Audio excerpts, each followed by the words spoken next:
हे प्रिय भक्तों, आइए अपने हृदय के द्वार खोलिए और डूब जाइए उस अलौकिक प्रेम सागर में, जहां स्वयं परमात्मा अपने भक्त की पुकार पर उसके कष्टों को अपने ऊपर ले लेते हैं।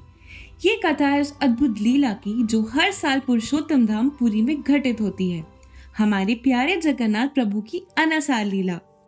हर साल ज्येष्ठ मास की पूर्णिमा को जब आसमान में चांद अपनी शीतल रोशनी बिखेर रहा होता है, तब लाखों करोड़ों भक्त अपने आराध्य भगवान जगन्नाथ के महास्नान के साक्षी बनते हैं।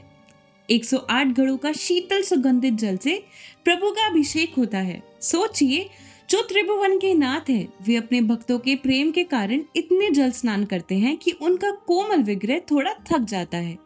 ये कोई साधारण स्नान नहीं, ये तो प्रेम का अतिरेक है।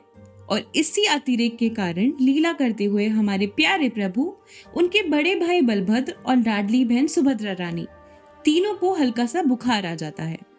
वे मानव रूप में आकर अपने भक्तों को अनुभव कराते हैं कि वे भी प्रेम और सेवा के भूखे हैं। इस लीला के पीछे एक अत्यंत मार्मिक और हृदयस्पर्शी कथा छुपी है, जो हमारे हृदय को प्रेम से भर देती है। बहुत समय पहले पुरी में माधव दास नाम एक परम भक्त रहते थे। उनका रोम रोम भगवान जगन्नाथ के प्रेम में रम गया था। वो अपने आराध्य में इतने लीन थे कि अपने शारीरिक कष्टों की भी उन्हें सुध नहीं रहती थी। एक बार माधव दास को बहुत तेज बुखार आया। उनका शरीर अग्नि की तरह तप रहा था, पर उन्होंने ना किसी वैद्य को बुलाया, ना किसी से मदद मांगी।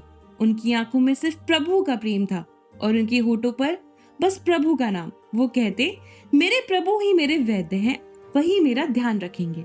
माधव दास की निस्वार्थ भक्ति देखकर स्वयं भगवान जगन्नाथ का हृदय द्रवित हो उठा। वो अपने भक्त का कष्ट कैसे देख सकते थे। एक दिन जब माधव दास बेहोश पड़े थे, तब स्वयं भगवान जगन्नाथ एक सेवक के रूप में उनके पास आए। अपने कोमल हाथों से उन्होंने माधव दास के माथे पर शीतल लेप लगाया, उन्हें काढ़ा पिलाया और उनकी अनंत सेवा की।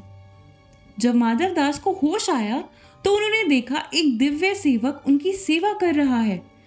स्वस्थ होने के बाद उन्होंने उस सेवक में अपने प्यारे प्रभु जगन्नाथ को पहचान लिया। ये देखकर वे भाव विभोर हो गए।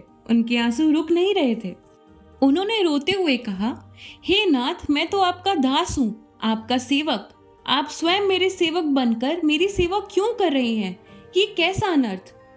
तब करुणामयी भगवान जगन्नाथ ने मधुर मुस्कान के साथ कहा, हे माधव दास, तुम तो मेरे प्रिय भक्त हो। तुम्हारी निष्ठा और तुम्हारा प्रेम देखकर मैं स्वयं को रोक नहीं पाया। तुमने अपने कष्टों की परवाह किए बिना मेरी भक्ति नहीं छोड़ी। आज मैं तुम्हारी इस निस्वार्थ भक्ति के बदले तुम्हारी व्याधि को अपने ऊपर धारण करता हूँ। अब तुम स्वस्थ रहोगे और मैं 15 दिनों तक ये ज्वर स्वयं अनुभव करूंगा। तभी से हर वर्ष ज्येष्ठ पूर्णिमा को स्नान के बाद हमारे प्यारे प्रभु जगन्नाथ भक्त माधव दास की पीड़ा को स्वयं पर लेते हुए 15 दिनों के लिए बीमार पड़ते हैं। इस काल को अनासार कहते हैं। इन 15 दिनों में वे एकांतवास में रहते हैं और अपने भक्तों को दर्शन नहीं देते। मंदिर के द्वार बंद रहते हैं और पुरी में एक अद्भुत शांति छाई रहती है। यह समय प्रभु के प्रति हमारे प्रेम की परीक्षा है। भक्तगण विरह में व्याकुल होते हैं और यही वियोग मिलन के आनंद को और बढ़ा देता है। इन दोनों में विशेष सेवक ही प्रभु की सेवा करते हैं, उन्हें आयुर्वेदिक काढ़ा पिलाते हैं और स्वस्थ होने की सहायता करते हैं। और फिर आषाढ़ अमावस्या के बाद वह शुभ दिन आता है जब प्रभु पुनः स्वस्थ होकर नवयौवन रूप में फिर से अपने भक्तों को दर्शन देते हैं। उनका मुख्य मंडल फिर से आभा से दमक उठता है और भक्तों के जय जयकारों से पूरा ब्रह्मांड गूंज उठता है। ये केवल एक कहानी नहीं, यह उस अटूट प्रेम बंधन का प्रमाण है जो भक्त और भगवान के बीच है। यह हमें सिखाता है कि भगवान अपने भक्तों के कष्टों को अपने ऊपर लेने में भी संकोच नहीं करते।